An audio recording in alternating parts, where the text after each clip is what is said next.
A pocos días de las PASO, el gobierno ya ganó. Por lo menos en la categoría campaña más insólita de la historia. Porque a la falta de logros para mostrar se le sumó un discurso errático y algo vacilante. Incluso abandonaron el eslogan clásico, sí se puede. Algo que puede ser leído como un caso de impotencia electoral. Juntos somos imparables. Así que la campaña fue probando ángulos novedosos. Primero intentaron demostrar que el principal partido opositor estaba infiltrado por comunistas.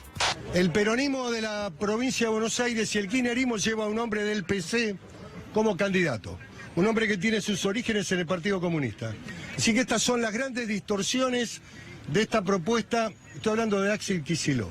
La cosa no prendió en un electorado que es lo más parecido al comunismo que vio. Fue a un hipster de Palermo con una barba como la de Fidel Castro. La idea no es nueva. La sociedad rural, aliada del gobierno, alertó hace unos años sobre el peligro comunista. Pero esta semana la embestida no vino del lado de los que enarbolan el sucio trapo rojo, sino de los que agitan la tierna hoja verde.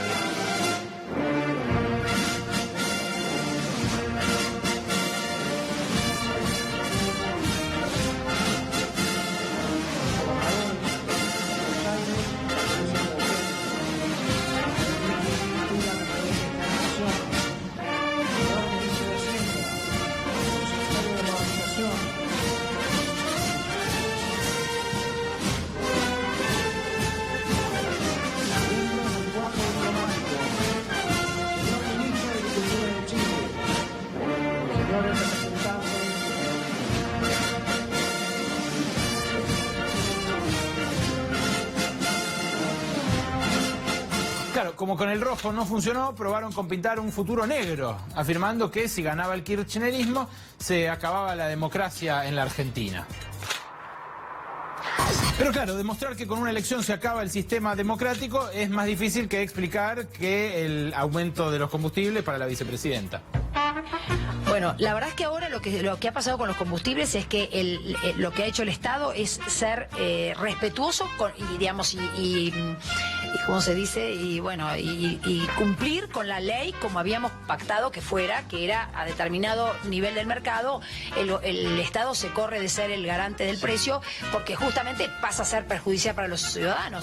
Entonces al presidente se le ocurrió otra genial idea.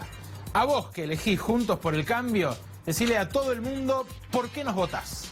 Un desafío al voto secreto, sí, como un paro a la japonesa. El problema es que en algunos distritos están implementando otro arte japonés, el origami, de boletas, pero para esconder la foto de Macri.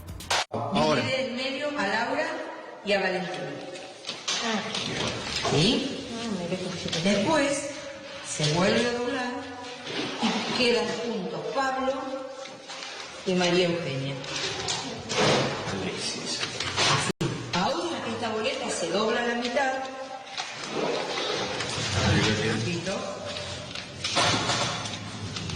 Quedan las dos caras, Pablo y Eugenia. Y se vuelve a doblar. Y ya lo tenemos. Muy bien. Es cierto, llevar a Macri en la boleta es como intentar salir a flote con un salvavidas de plomo. Pensar que en un momento la gobernadora pensó en desdoblar las elecciones y se armó tremendo despelote. Bueno, ahora los que van a tener que desdoblar son los bonaerenses. Desdoblar la boleta. Después de tantas vueltas se dieron cuenta de que con inflación récord y desempleo por las nubes, claro, muchos motivos para votar al gobierno no había. Así que ahora la que va es el voto caprichoso. El presidente en su cuenta de Twitter arengó a sus seguidores a acompañar la fórmula publicando una foto suya del presidente con el lema "Yo lo voto". Con B corta, ojo.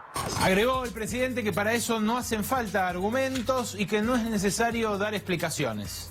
Y bueno, se puede cerrar una campaña así, sin argumentos y con casi nada para mostrar. Lo importante es nunca perder, pero nunca, nunca perder la serenidad. ¿No es cierto? Entonces me dice, pero el año que viene va a pasar. Y yo dije, ¿qué el año que viene? La obra apenas va a estar empezando, apenas la vamos a estar adjudicando. Entonces le dije, el año que viene basta. El año que viene se va a volver a inundar. Dentro de 2 se va a volver a inundar. Dentro de 3 se va a volver a inundar. Y de 4 no se inunda más. ¡No se inunda más! ¡Carajo! ¡No se inunda más! Tierra fértil la Argentina, ¿no? ideal para que crezcan los brotes verdes. Sorry por el carajo, pero fui un poquito.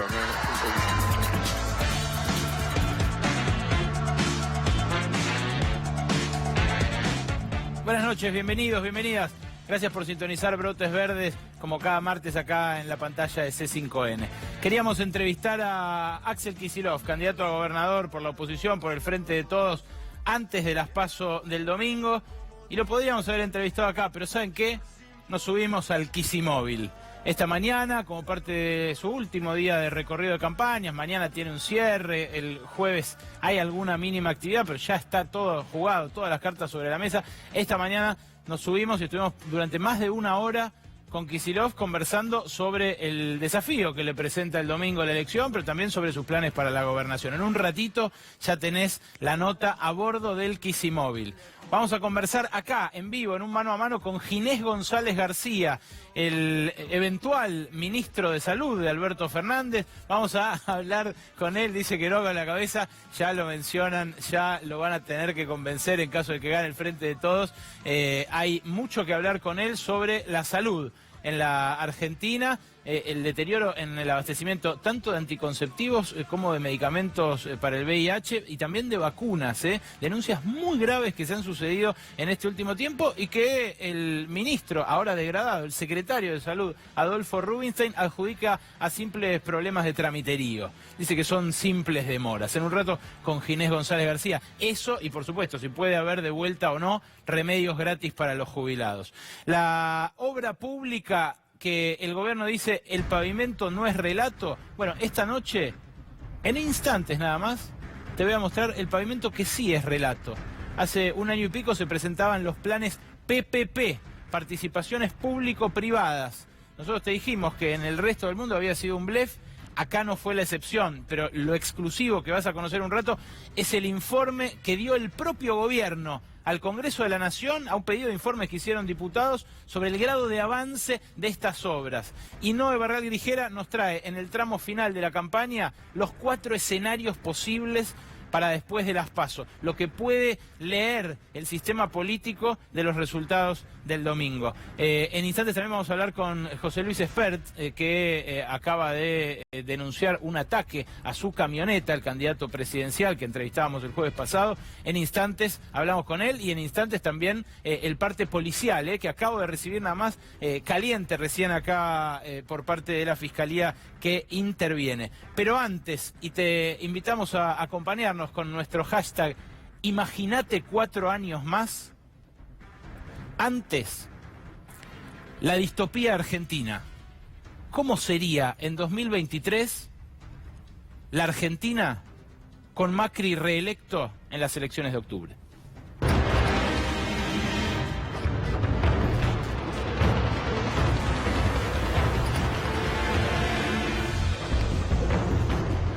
Ustedes vieron que el poder envejece, ¿no? Quizás estamos exagerando, pero la verdad,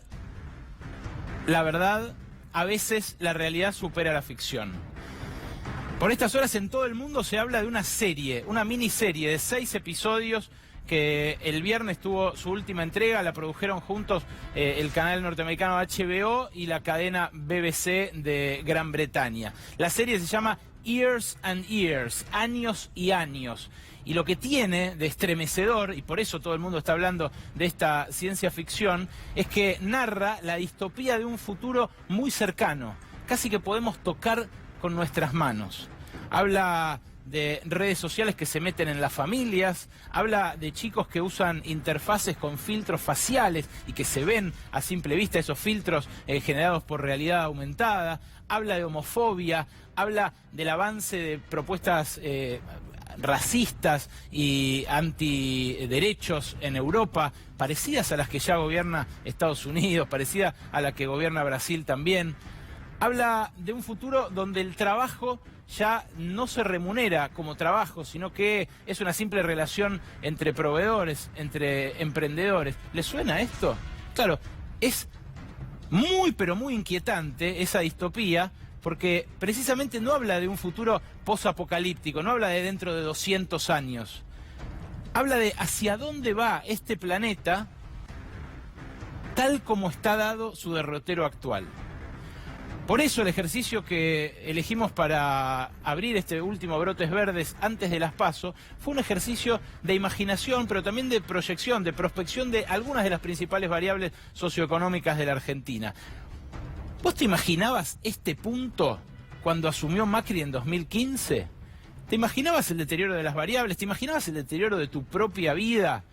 ¿O te imaginabas los cambios que se produjeron en estos 4 años así de aceleradamente? Muchos decían, no va a poder avanzar contra las jubilaciones, que hoy hace un año perdieron casi el 20%. No va a poder avanzar contra los remedios, no va a poder avanzar con aspectos tan elementales como la supervivencia de las pymes en la Argentina.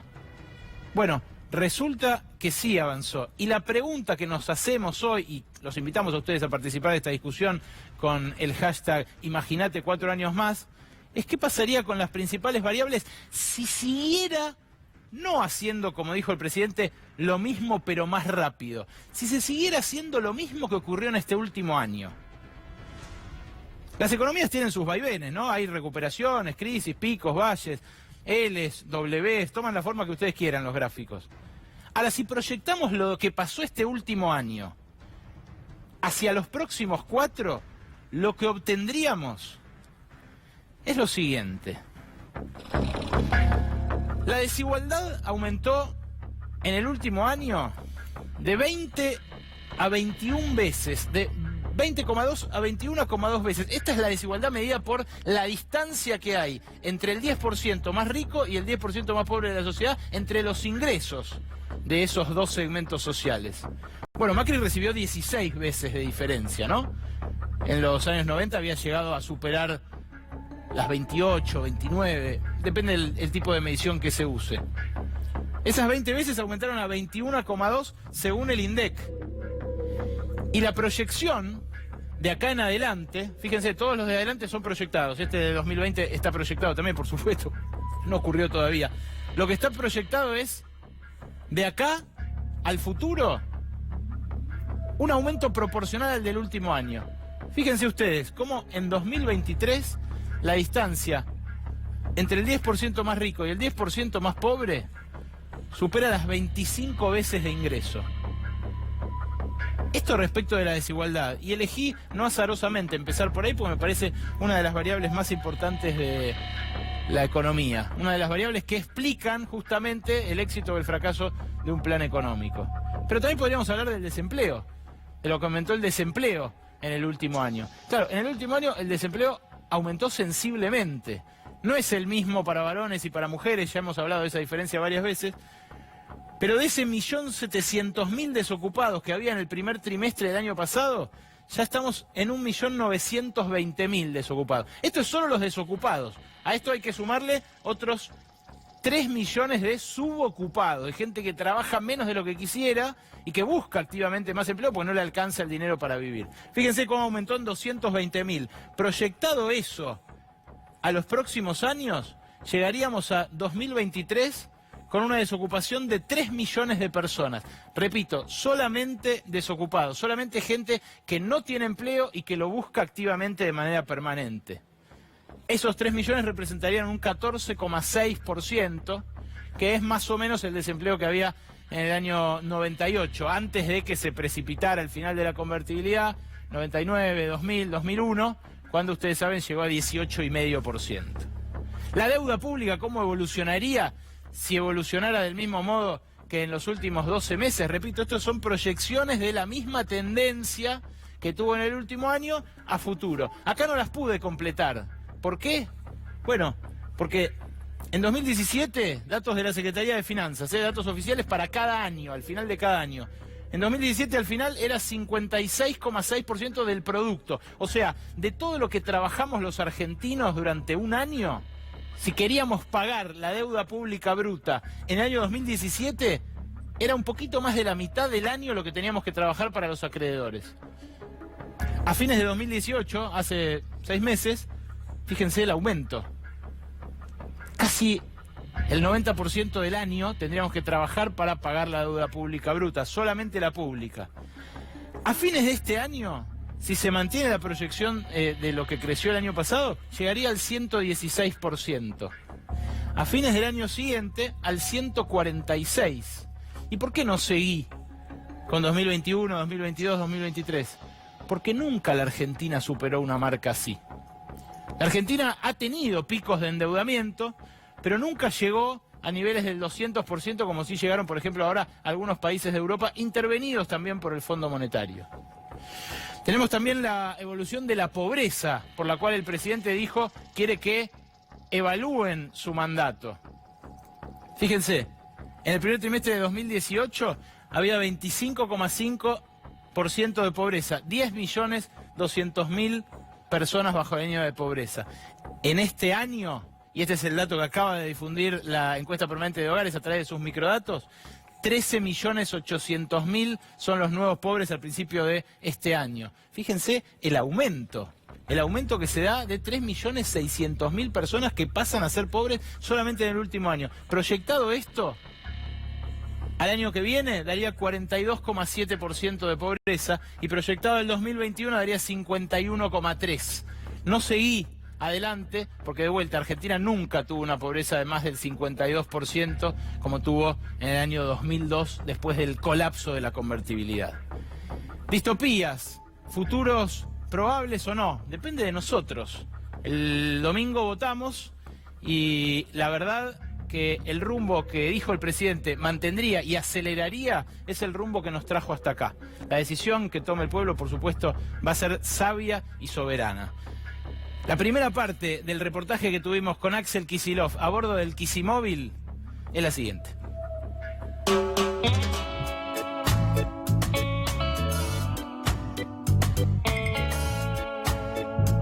A bordo del Kicimóvil. ¿Rumbo a dónde? Rumbo a La Plata. Sí, los últimos 3 días de campaña, la verdad que increíble. Recorrimos tanto en estos años, pero particularmente estos últimos meses. Y bueno, casi en el Clio, como verás. Sí, ¿qué onda? Sufrió... El Kicimóvil suplente. Sí, claro. ¿Por qué? ¿Qué le pasó? Estaba en el banco. Sufrió agresiones, duras agresiones. No, a mucho amor. Hay amores que matan, ¿no? Estábamos ahí, creo que era en Olavarría o Azul, el último viaje. Y en el momento en que me subo al auto, que hay mucha gente, quiere sacarse fotos, qué sé yo, alguien se ve que se agarró de la puerta sin ánimos destructivos, pero dobló dobló la ventana, el pobre Clio. Así que ahora está en reparaciones y sigo haciendo eso. Voy con un auto, con un par de compañeros, a dar una charla con vecinos. Después se agregaron en cada una de las localidades reuniones con empresarios, comerciantes, productores agropecuarios, maestros, maestras, sindicatos, bueno, con dirigentes políticos. Y esto lo empiezo a hacer, bueno, no paré desde ahí. Pero es on demand, les van pidiendo charlas y ustedes van aceptando, llenan agenda, van... Así era originalmente. Sí, incluso muchas veces ni siquiera organizaciones políticas del campo nuestro, sino que simplemente alguna asociación de vecinos.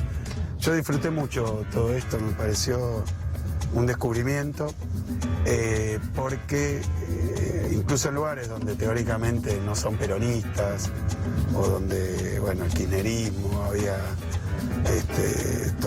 todavía situaciones de conflictividad, nada que ver, la verdad que siempre muy bien recibido. Sí, impresionante. ¿Dónde te sorprendió más eso, de sentir que jugabas de visitante y igual caíste de cariño? Mira, creo que fue en Bragado, que además arreglamos creo que fue en Bragado, una reunión en la sociedad rural por invitación de ellos. Me invitaron ahí a charlar con productores. Y bueno, ¿qué te puedo decir? Uno va, se acerca a su pueblo, a su ciudad, voy así, tranquilo, a charlar, y sin agenda, sin ninguna prevención, y se toma bien eso. ¿Cómo no se va a tomar bien? ¿Qué estás haciendo malo? Y en todo caso te podrán plantear alguna crítica, pero uno, viste, vas con lo opuesto, con el mate, no pasa nada. Lo de la grieta, lo de la violencia en las discusiones políticas, Yo no sé, creo que hoy es un fenómeno muy fuerte en las redes, en algunos canales de televisión, por parte de algunos periodistas, pero que no es verdad que la sociedad esté así. Yo hoy no miro que lo que hay es violencia, antinomia, no veo eso, lo que veo es que sí hay una parte importante de la sociedad que está expectante, que está reflexionando, una parte que está muy decepcionada con el gobierno actual. Quedan, obviamente, y se fomenta que queden todavía discusiones del gobierno pasado y enfrentamientos, pero no es lo predominante, la verdad que no, y no de mala manera, por lo menos yo no lo encontré en ningún lado de la provincia de Buenos Aires.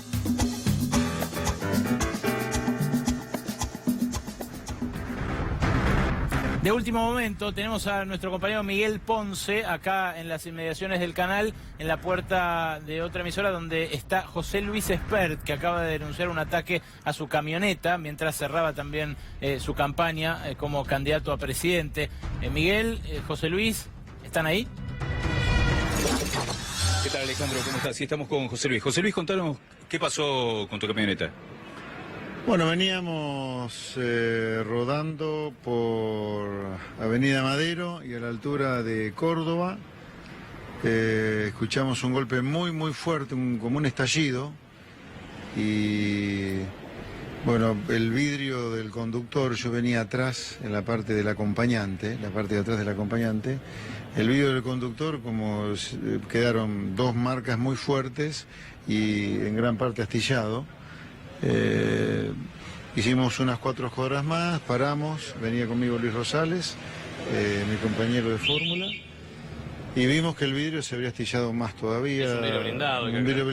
Es un vidrio blindado, parcialmente oscurecido, ¿no? ¿Cómo se llama? Sí. Y eso fue todo. Ahora está la policía, entiendo, ahí en la puerta de Crónica junto con la camioneta, viendo a ver qué es lo que se hace. ¿Puede haber sido ataque con piedras o con balas?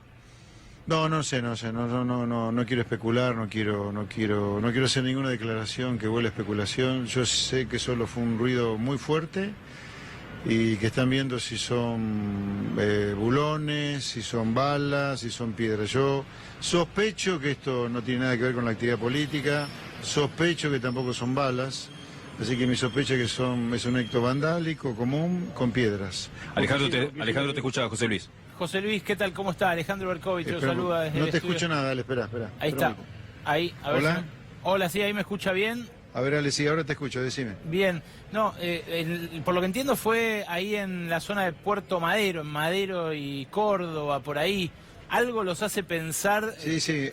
que puede haber sido un robo, que puede haber sido un intento de entrar al vehículo y sustraerles algo a ustedes? Sí, es común en general que para parar un vehículo que viene rodando se ataque al conductor con alguna piedra y el conductor haya atacado, el vehículo para y automáticamente los que van en el vehículo sufren algún tipo de robo, así que yo no descartaría que el intento haya sido ese. Afortunadamente no ocurrió porque los vidrios eran blindados. Yo te diría, si no hubieran sido blindados por el ruido muy fuerte que hizo la piedra, el bulón o la bala, no sé, la verdad que estaríamos hablando de otra cosa, porque supongamos que si hubiera sido una piedra, esa piedra hubiera roto el vidrio, el vidrio hubiera estallado en la cara del conductor junto con la piedra y me parece que hubiera sido otra la historia. Sí, habría sido muchísimo más grave, pero guarda igual gravedad institucional porque usted, José Luis, es candidato a presidente. ¿Sabe que se acaba de solidarizar con usted Alberto Fernández, que expresó su repudio al ataque lanzado?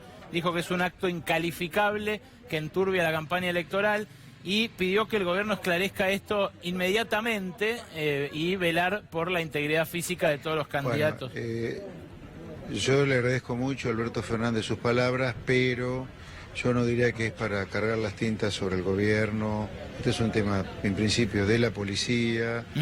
Mi sospecha es que acá no tiene nada que ver lo que pasó con la campaña, o deseo que sea así. Calmémonos. José Yo le Luis. agradezco igualmente muchísimo a Alberto Fernández sus palabras. Gracias por este ratito, José Luis. Sabemos que tiene un compromiso No, con el por canal nada. Muy Corea. buenas noches. Hasta Un luego. abrazo grande. El equipo, gracias Miguel, también el equipo periodístico de C5N, Rodo Boros, Miguel Ponce de León, los colegas que, bueno, rápidamente reaccionaron ante esto. Por supuesto, momento de tensión, final de campaña. Cualquier cosita que le pase a los candidatos a presidente es noticia, pero lo dijo recién claramente, experta acá con nosotros, sospecha que no fueron balas, sospecha que no tienen nada que ver con la actividad política. Así quedó la ventanilla del lado de adentro en el asiento del conductor. Decía que vamos a seguir viendo en un ratito el reportaje a bordo del Quisimobil, pero antes, Ginés González García. Gracias por venir a Brotes Verdes, Ginés. Mucho gusto. ¿Cómo está? Buenas noches. Esa cosa no lo loco, ¿no? Sí, ¿no? Sí, claro. Ya lo vivimos. Ya lo vivimos, pero Espera ha tenido... No ha querido aprovechar para nada y me parece muy bien lo que dijo, porque acá hay que apaciguar a la sociedad, que algunos exaltan la violencia, la agresión, la confrontación, básicamente es el gobierno, ¿no?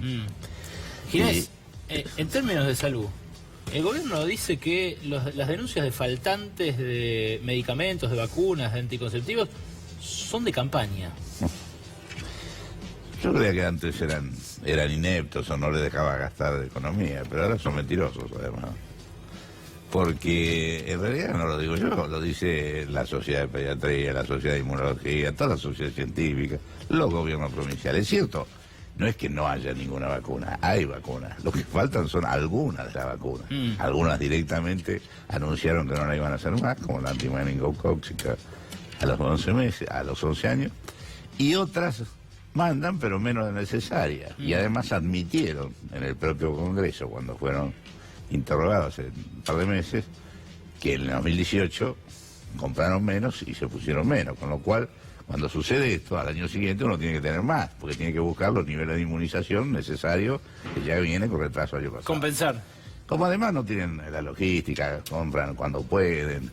En realidad le está pasando a la provincia que por ahí reciben, no todas las que necesitan, entonces la provincia también por ahí no se animan a empezar una campaña porque se van a quedar sin vacunas en la mitad de la campaña. Es decir, esto es un desbarajuste de un sistema que era ejemplar, con una cantidad de vacunas como ningún otro país tenía, y como tantas otras cosas, rompen todo, dejan de hacer bien lo que venía haciéndose bien, y por supuesto no corrigen lo que a lo mejor andaba mal. Pero... El ex ministro, ahora secretario de Salud, Rubinstein, dijo la semana pasada que en realidad es porque parte de las compras la hacen como compra comunitaria a través de la OPS, de la organización. 6 meses le debieron, ¿no?, sin pagar a la OPS. ¿Cómo?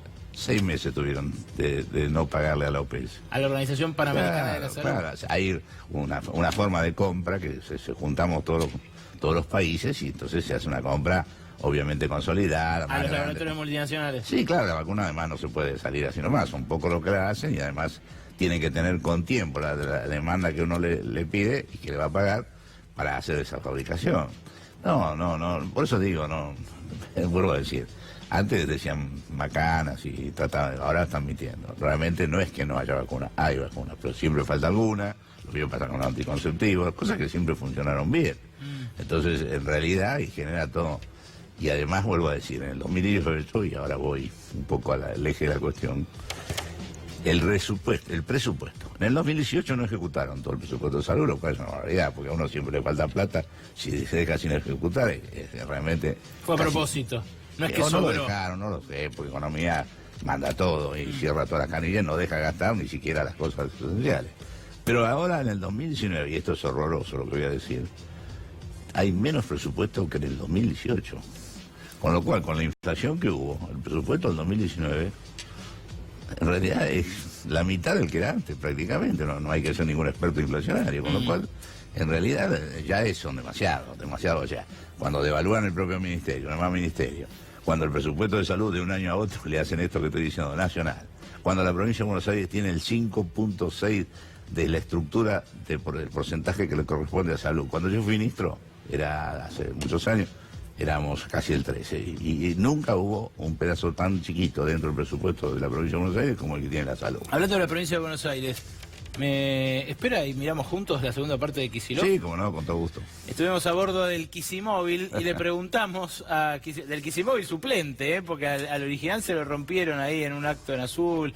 Gente que se quería sacar selfies, se le colgaba de la puerta, nos contó en la primera parte. Pero en esta segunda le preguntamos sobre lo del presidente, sobre su exhortación, su apelación a que lo voten sin argumentos. Esto nos decía.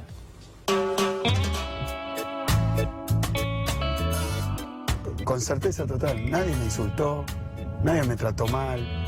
Caminando, mis reuniones son en la Plaza del Pueblo, o en lugares céntricos de la ciudad, están anunciadas, se podría hacer algo armado, podría ir alguien a insultar, nunca, nada, absolutamente nada. Sé que interesante esto porque está apelando el gobierno a un voto más emocional que racional en este último tiempo. Incluso el presidente lo tuiteó abiertamente, dijo: no hacen falta argumentos, no tenés que dar explicaciones para el voto, votanos sin argumentos. Llamativo, para mí sin precedentes, la verdad que me dejó perplejo, sorprendido. Que el gobierno no tiene argumentos es algo que yo vengo marcando desde el principio de la campaña, no solo con Macri, que es claro, sino también con Vidal. Entonces, ¿cómo haces una campaña si no querés hablar de lo que pasa y no tenés propuestas para hacer, más que decir vamos a seguir igual y más rápido? Que fue, creo que, el gran lema de Macri con respecto a qué va a hacer en el gobierno que viene, igual y más rápido. Entonces, yo lo que vi es que si no pueden hablar del presente y no pueden hablar del futuro, lo único que les queda es hablar mal de nosotros y apelar a cosas esotéricas, quiero decir, fuera de la razón. Me parece que hay un análisis de que hay un voto o más ideológico, o más emocional, o más guiado por odios o por cosas así, por lo que leí en el libro de Durán Barba. Me parece que hay una apelación a ese voto. Lo que nunca había visto era la apelación directa. Como no pienses, votame. No reflexiones, votame. No te expliques lo que pasa, votame. No me pidas nada, votame. Es como un acto de fe. No hay aplicación, jueguito de la tablet que abran mis hijos, que no les aparezca en la reta Vidal o Macri, en el jueguito abajo. Brum, la propaganda de ella, la plata que están poniendo para interferirte en tu vida cotidiana, aparecerte donde menos lo esperás, abrís el cajón de la media y te aparece Vidal. Porque esto es que se te meten en el YouTube, se te meten en el WhatsApp, se te meten pum, pum, pum, pum.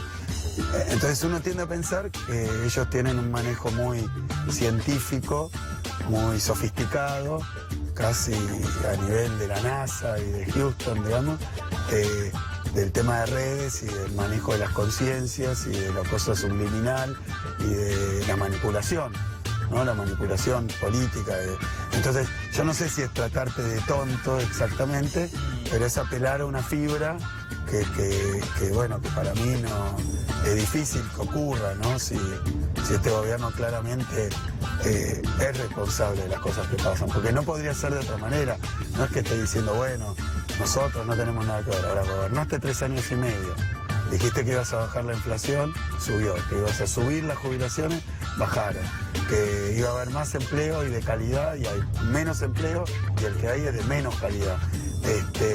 Dijiste que ibas a sacar el impuesto a la ganancia, lo duplicaste, que ibas a sacar las retenciones, las pusiste de nuevo. Entonces, no han cumplido una, pobreza cero, 4 millones más de pobres según la UCA, para no discutir. Es muy difícil gobernar 3 años y medio con marketing y decirle hoy apelar a no sé qué. Al principio dijeron, la inflación la solucionamos en 2 minutos. Después ya empezaron a hablar del segundo semestre, los brotes verdes, ¿sabes? Fueron producto de esta idea de, bueno, tengan paciencia, pero ya llega la luz al final del túnel. No, títulos de programas me dieron un montón, pasaron cosas, brotes verdes. La pregunta que se hacen muchos es, si vos ganás las elecciones y no hay balotaje en la provincia, sos el próximo gobernador, y después sigue Macri, ¿puede llegar a convivir o sería como una especie de 2 estados en pugna, un fuerte, una muralla y bombardeándose por arriba de la muralla? Así poner aduanas en la General Paz. Sí, pero como medio Están prohibidas están prohibidas las aduanas interiores de la fundación, sí. Por suerte. Desde antes. No, yo la verdad que espero que eso no ocurra. O sea, sí ganar, pero ganar las elecciones en la provincia, cambiar el gobierno de la provincia con un gobierno que esté en sintonía, con un gobierno que tenga las mismas prioridades, los mismos propósitos, los mismos objetivos, con Alberto, presidente. La verdad que eso simplificaría mucho las cosas que ya de por sí no van a ser fáciles.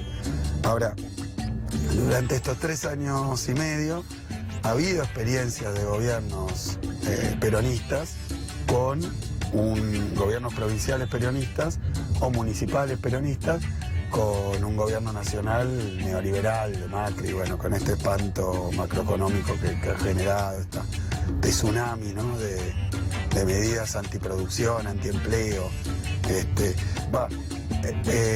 Me parece que es más complicado obtener resultados, pero que esto es algo que yo justo le reprocho a Vidal.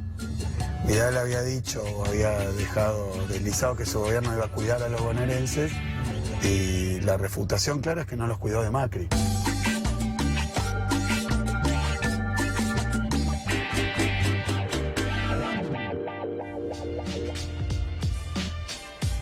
¿Crees que va a haber bailecito el domingo, Ginés? No. ¿No? Yo- ¿Sí? ¿Seguro? No, yo creo en el pueblo. O sea, yo creo en el pueblo. Una cosa es una vez ganar por muy poquito habiendo macaneado, pero una cosa es que te hayan visto durante 3 años y medio, sobre todo este último año que ha sido peor que los anteriores. Todos estos indicadores que mostraste vos, en verdad este último año fueron mucho peor, ¿no es cierto? O sea, la tendencia es para abajo, no para arriba, no. Y creo que en ese sentido el pueblo argentino, más allá que traten de buscar cuestiones de odio, de confrontación, o no hablen de nada que no sea eso, pero nunca me parece que nosotros podemos, porque por ejemplo obras de los nuevos pobres, y eso eran tipo de clase media, eran supuestamente parte grande de la clientela que votó al PRO. Que llegaban justos. Sí, está bien, pero ahora se caen, de esa manera se caen a millones. Sí, claro. Así que yo en ese sentido creo que nada está resuelto hasta que no se vean los números, pero creo que vamos a ganar y que vamos a... Me preocupa más que ganar, que por supuesto hay que hacerlo, cómo cambiar esta historia, porque la cosa está muy mal, pero muy mal, mucho peor de cuando uno se mete en el tema, yo me meto un poco más en el tema salud, es terrible, está mal las obras sociales, está mal las prepagas, está mal los fabricantes de medicamentos, hace 3 años que se cae la producción. ¿Y eso qué significa? No es un consumo elástico, así que no, es un consumo supuestamente inelástico. Si se cayó 10% la venta de medicamentos en el último año, el punto a punto junio, o si los jubilados, entre los que tienen la jubilación mínima, que son el 60%, según estudios de salud, estos son ya de nuestra universidad, dan que entre el 35 y el 50 de ese ingreso mínimo va de coseguro de medicamentos, o sea, la coparte que le corresponde a los jubilados. Entonces, claramente, ya están viviendo, como digo yo siempre, no por los medicamentos, sino para pagar los medicamentos. ¿Hay jubilados que eligen entre 2 o 3? Sí, eso lo cuentan los farmacéuticos. Toda la cualitativa te lo cuenta. Entonces viene y le dice, a ver, de todos estos, ¿cuál es el más necesario? ¿Cuál significa que no me agrave la enfermedad? Y entonces, uno. No, muy feo, muy feo. Por eso, justamente, uno de los temas que tenemos que tratar, porque si los jubilados tienen, a lo mejor hasta a veces, demasiado sistema de creencia en el medicamento, pero bueno, es así.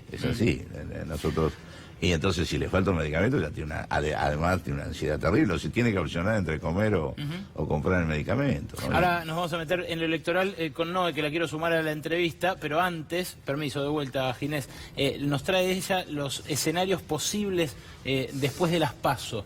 El domingo no es tan importante, porque no es definitivo, porque en definitiva es un paso preliminar, no es tan importante el número, sino cómo lo lea el sistema político. Y eso, por supuesto, va a depender del número. Noé Barrial Dijera con su informe previo a las PASO. Buenas noches, Noé. Buenas noches, Ale. Efectivamente, el lunes van a hablar las urnas, van a ponerle número a esta puja política y vamos a ver 4 escenarios posibles que van a dejar estas elecciones y a ver qué van a dejar configurado de cara a octubre, que es la que va a valer, ¿no? La elección que va a valer.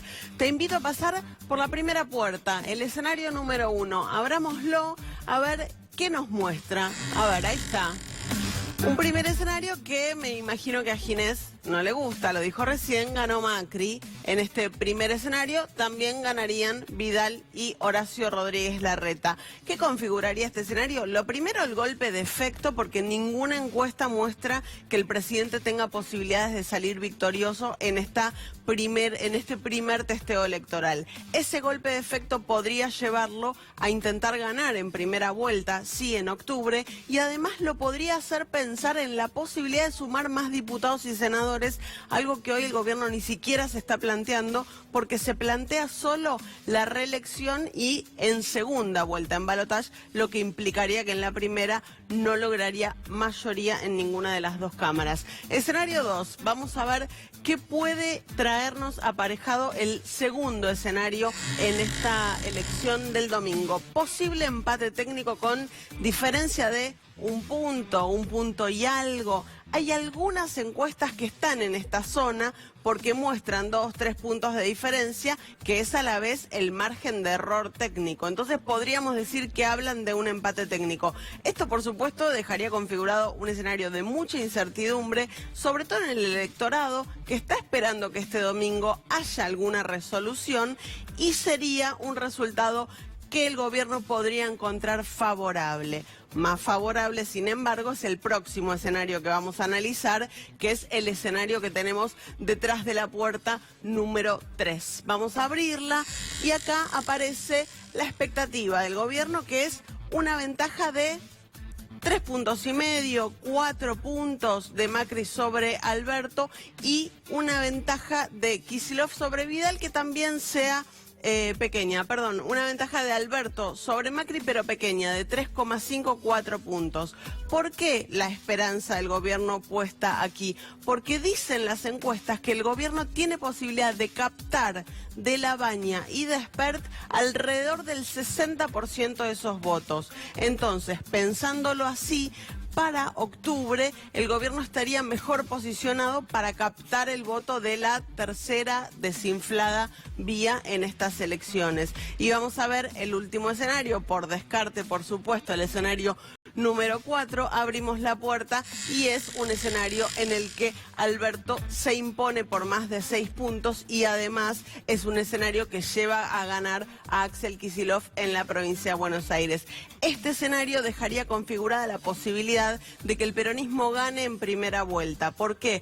Porque en las PASO los votos en blanco no abonan al porcentaje del ganador, pero en las elecciones generales, con menos cantidad de votos numerales, se puede configurar un porcentaje mayor, justamente porque no se cuenta el voto en blanco, y quedaría Alberto cerca de los 45 puntos, o de superar esos 45 puntos que lo podrían hacer ganar en primera. Gracias, Noé, clarísimo. Y fíjense la sobriedad con la cual, venite, sumate, Noé, a la mesa a conversar con Ginés. Fíjense la sobriedad con la que se refirió a los 4 escenarios, porque ya no se puede hablar de encuestas a esta altura de la campaña. Estamos en veda de encuestas, no así en veda de campaña que termina pasado mañana. Ginés, vos decías, estás confiado. Estoy confiado, pero además no por las encuestas, ¿eh? Estoy confiado porque en la calle, ¿viste? Uno camina, ve, yo no veo a nadie que esté contento con este gobierno, no veo ninguna euforia. Lo que no se ve es nadie que no apoyara a Macri en 2015 y que ahora sí, ¿no? O sea, se ve... no, seguro que no. Claro, se ve gente que lo sigue apoyando. Bueno, el chiste que siempre se hace con eso es Pichetto. Pichetto no lo apoyaba en 2015. Y ahora Pichetto sí, tenés razón.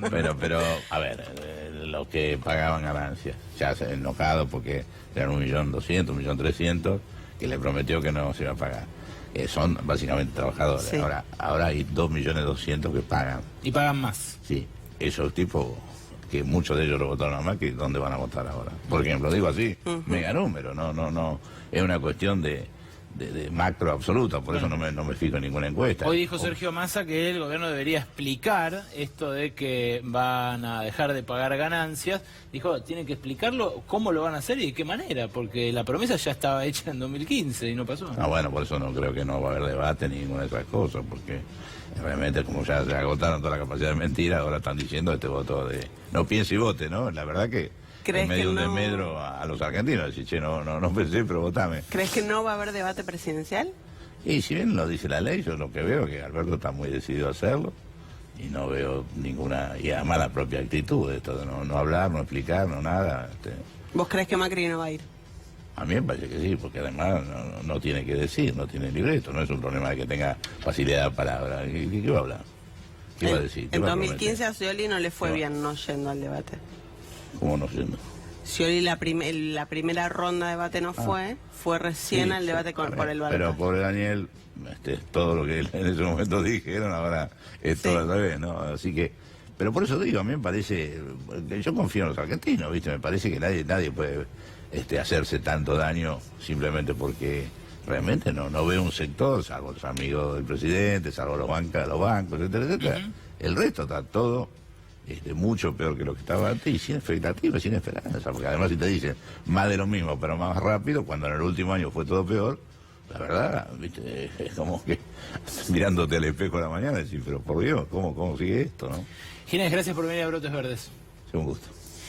Les prometí una parte más del reportaje a bordo del Kicimóvil y quédense porque después viene nuestra exclusiva, el pavimento que sí es relato. Obras que habían prometido por 6.000 millones de dólares y que debían estar ejecutadas entre el 5 y el 10% a esta altura.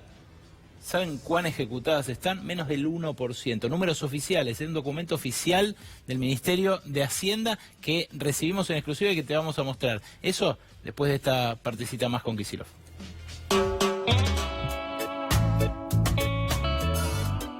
Un punto donde podrías incidir ahora que están traspasados los controles y las potestades de las tarifas es en las tarifas. Sí, sin duda. ¿Y qué se podría hacer ahí para evitar que el tarifazo siga adelante con los recursos limitados que tiene la provincia? Mira, creo que ahí por tratarse de una provincia que es casi un país, lo primero que había que plantear es que se respeten, incluso como estado provincial, lo han hecho algunas municipalidades, ¿no? Pero accionar para que se respete el fallo de la Corte. Gradualismo, gradualidad en el aumento. Sí, y razonabilidad de las tarifas, que es un hecho. La razonabilidad en el terreno económico afecta a los dos lados de la ecuación económica. Deberían ser razonables, quiere decir que deberían guardar una proporción con las ganancias de las empresas, con la rentabilidad, con los costos en general. Hoy los locales en el interior de la provincia de Buenos Aires, en calles principales de la provincia, o sea, y en ciudades importantes, pagan más de luz que de alquiler. Eso no es razonable. No es razonable que se te vaya porque tienen prendido una heladera, un Maxi Kiosco, te estoy diciendo, tienen prendido una heladera y ya tienen que pagar más de tarifa de luz. No es razonable, no guarda proporción con el resto de las variables, particularmente con los ingresos, con las ventas, y después del lado de los hogares no guarda proporción con los salarios, con las jubilaciones. El otro día escuchaba a una señora que tiene 5 lucas entre gas y luz y jubilación mínima, cobra 10.500 pesos en bolsillo, porque además está endeudada porque la plata con el ANSES.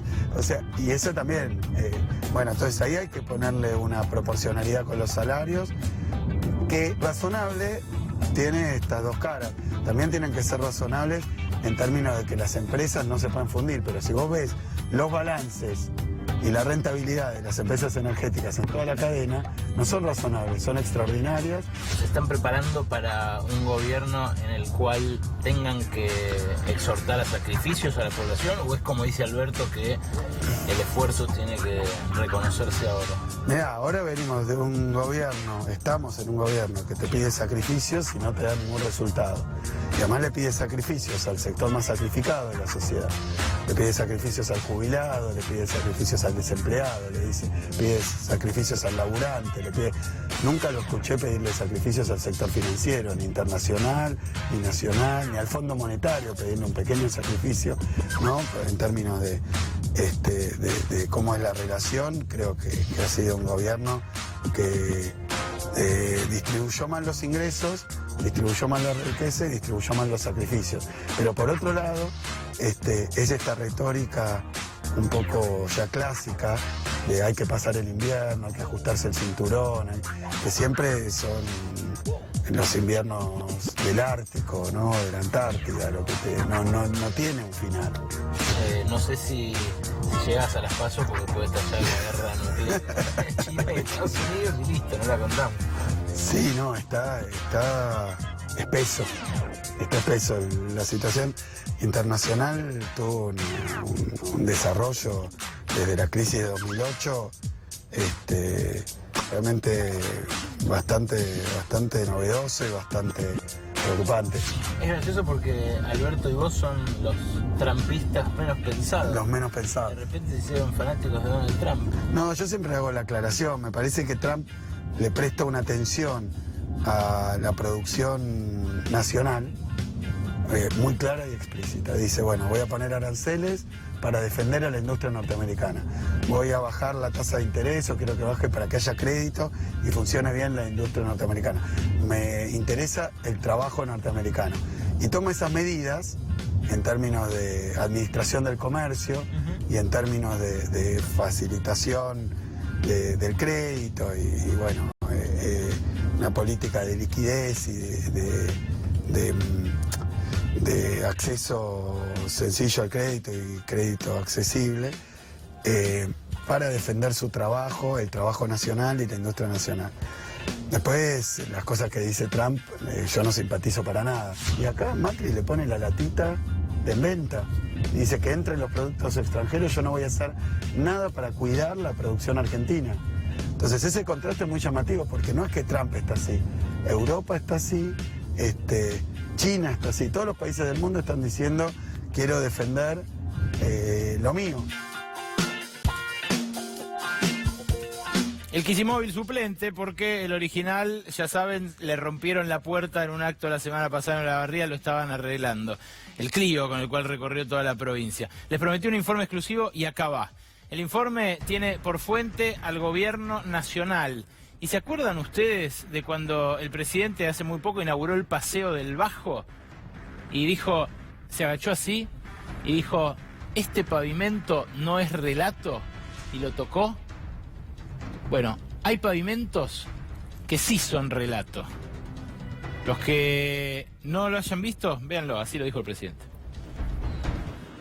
Esto que no es relato, porque este pavimento no es relato, esto es real, esto que estoy tocando acá es real. En abril del año pasado, el ministro de Transporte, Guillermo Dietrich, y el entonces titular de Vialidad, Javier Iguacel, a quien después echaron y pasaron a la Secretaría de Energía, y a quien después echaron también de la Secretaría de Energía por distintos episodios de mala praxis, prometían las obras PPP, participación público-privada, así de ampulosamente. Esta inversión en nuestro país, después de lo que pasó en la década anterior, lo que demuestra es que están las inversiones, que las empresas argentinas y las empresas internacionales están dispuestas para invertir en Argentina y cooperar. El financiamiento de vuelta es privado y es una inversión enorme. Hay un compromiso de invertir 6.000 millones de dólares en 4 años que lo tienen que juntar los privados, tanto las empresas como los bancos. Y un 30% del total de lo que se invierte termina de vuelta en el Estado como impuestos entre IVA y ganancias, con lo cual sobre cero que hay hoy, porque hoy no se está haciendo respecto a una inversión de entre etapa 1, 2 y 3 de 12.500 millones de dólares, es muchísimo lo que se genera y sobre todo a partir de la nueva ley fiscal de mucha coparticipación federal, como muchos de esos impuestos volviendo a las provincias, tanto el IVA como ganancias. Fíjate, 2 de esos 3 ya no están más. Estaba Toto Caputo ahí, expresidente del Banco Central, en ese momento ministro de Finanzas, y estaba Javier Iguacel, que tampoco corre más, y que en ese momento habían lanzado con Dietrich, que sí sigue, sí continúa, este plan, el de las obras PPP. Un grupo de diputados pidió informes al Gobierno Nacional sobre el grado de avance de estas obras, y lo pidió a través de la Comisión Bicameral de Seguimiento de la Deuda Externa. ¿Por qué? Porque las obras PPP se financian a través de deuda que no se computa como deuda, pero que el Congreso también tiene que supervisar. ¿Por qué? Porque las empresas buscan el financiamiento, asumen la deuda en nombre del Estado Nacional, lo ponen como garante y se ponen a hacer las obras, con la garantía de después recuperar ese dinero. Este documento exclusivo al que accedimos muestra el grado de avance de estas obras. Fíjense, es de la Comisión Bicameral de Seguimiento de la Deuda y recibe el informe del Ministerio de Hacienda. Fíjense ustedes en este primer corredor, el corredor Vial A, que se anunció aquel día de abril de 2018. El grado de ejecución que tiene, esto es Coronel Dorrego, entre Azul y Coronel Dorrego. Tenía que estar ejecutado para este momento, el 5% de las obras. Lo veían ahí en la columna del 5%. Y fíjense el grado de ejecución. Bueno, recién lo veían 0,8%. Fíjate esta, tiene que estar ejecutado 15%, 5% y está ejecutado el 0%. Fíjate en total cómo se ve en el último renglón. Ahí está el avance previsto del total de cada corredor. 1,6% tenían previsto tener, 1,6, 3 empanadas. 0,01 es el grado de avance. Ni el obrador llegaron a instalar. Y así 3 páginas más con el avance de cada uno de los corredores viales que habían prometido. Fíjate, acá el trimestre de abril de 2019 también tenía previsto 2,22 de ejecución, no llega ni al 1,2 el avance reconocido por el Ministerio de Hacienda. Quédate que nos queda el final de Brotes Verdes después de estos breves avisos.